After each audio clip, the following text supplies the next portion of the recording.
Bonjour tout le monde, bonjour, j'espère que vous allez bien. Moi, ça va super bien. C'est Ernest Chakonté à l'appareil. Je veux profiter de cette courte vidéo pour partager un secret avec vous. J'ai reçu tout récemment un message privé d'un jeune à Cotonou qui m'a contacté disant qu'il y a depuis un moment qu'il nous suit. Qu'il me suit et il aime ce que je fais dans le domaine du négoce des matières premières. Et il sollicitait mon aide, il a sollicité mes conseils. Dans le message, il me fait savoir qu'il a utilisé son intelligence pour avoir un contrat à la zone Glodibé, la grosse zone industrielle Glodibé au niveau du Bénin. Et le contrat qu'on lui donne demande qu'il livre le soja à la zone industrielle. Et une fois qu'il livrera, il va percevoir son argent. Derrière, il est confronté à un problème. Comment faire pour déplacer la marchandise du nord du Bénin jusqu'à Cotonou, tout en sachant que le vendeur ne doit pas laisser sa marchandise partir sans avoir perçu son argent. Et en plus, il y a les camionneurs qui doivent demander de payer leur argent. Et derrière, on lui a donné un contrat qui lui demande de livrer la marchandise pour récupérer l'argent. Il faut savoir quoi? Lorsqu'on a ce genre de contrat, ça ne s'arrête pas. Les choses ne s'arrêtent pas là.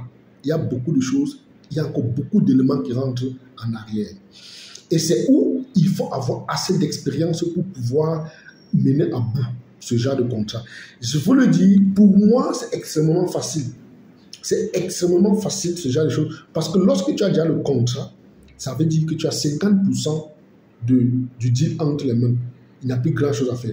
Maintenant, si vous n'êtes pas expérimenté, vous ne connaissez pas certaines choses, vous allez vous retrouver dans une situation où ce contrat ne vous servira pratiquement à rien. C'est pourquoi je vous dirais, je ne peux pas donner toutes les astuces parce qu'il y a beaucoup de petites choses qu'il faut comprendre. Et c'est en cela que l'expérience terrain devient la clé. C'est des choses que vous n'apprenez pas dans une école, détrompez-vous. C'est l'expérience terrain qui doit prendre le dessus ici. Maintenant, je vous donne un secret pour déjà comprendre. Supposez un instant que vous apportez le produit jusqu'au port ou bien jusqu'à la zone industrielle et pour X raisons, le fournisseur ou bien l'acheteur ne paye pas. Vous faites quoi? C'est des questions qu'il faut se poser. Et si la marchandise arrive, vous parvenez à faire la marchandise arriver jusqu'à la zone industrielle.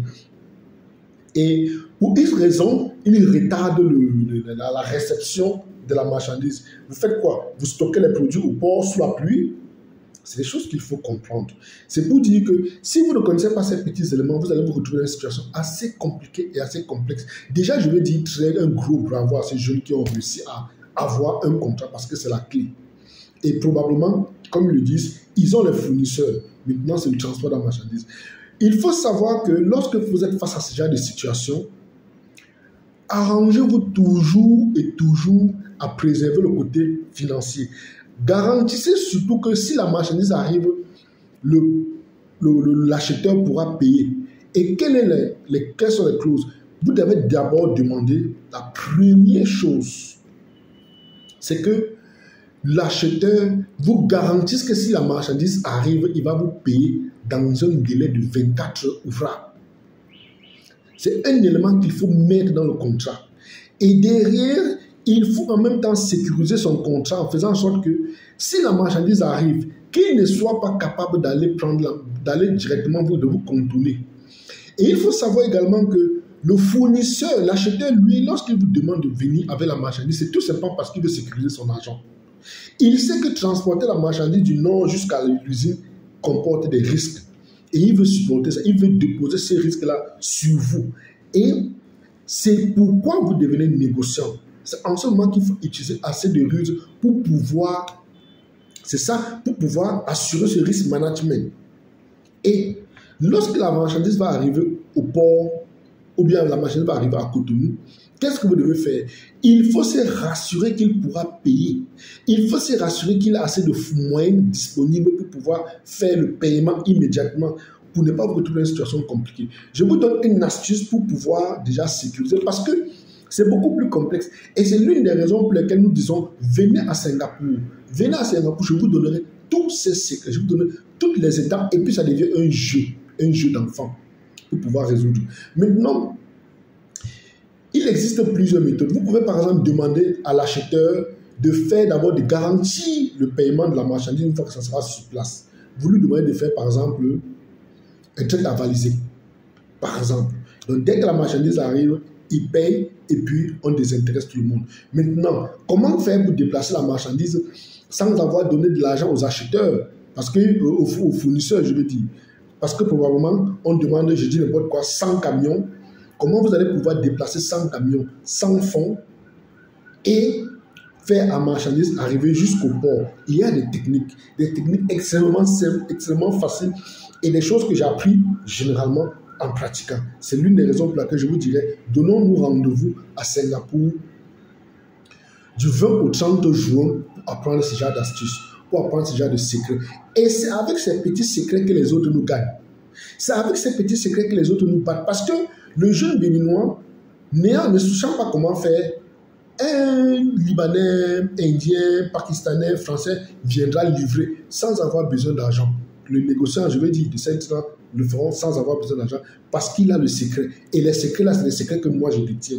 On ne peut pas tout mettre sur les réseaux sociaux. Je vais te donner une astuce pour qu'il puisse préserver son argent.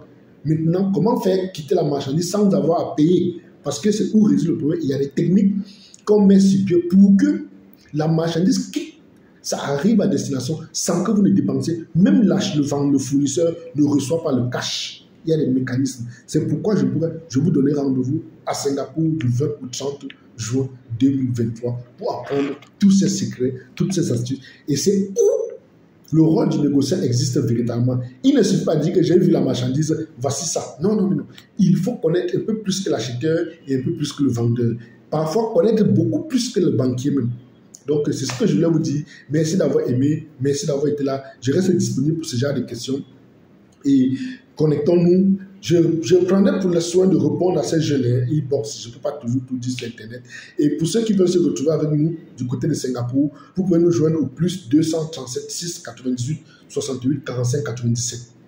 Ce sont des choses que si vous ne connaissez pas, vous allez tourner en rond dans le négoce des matières premières pendant des années, alors qu'il y a des choses comme ça. Vous avez le contrat, mais maintenant concrétiser devient problématique parce que vous n'avez pas certains secrets. Je rappelle que vous pouvez nous joindre au plus 237 6 98 68 45 97.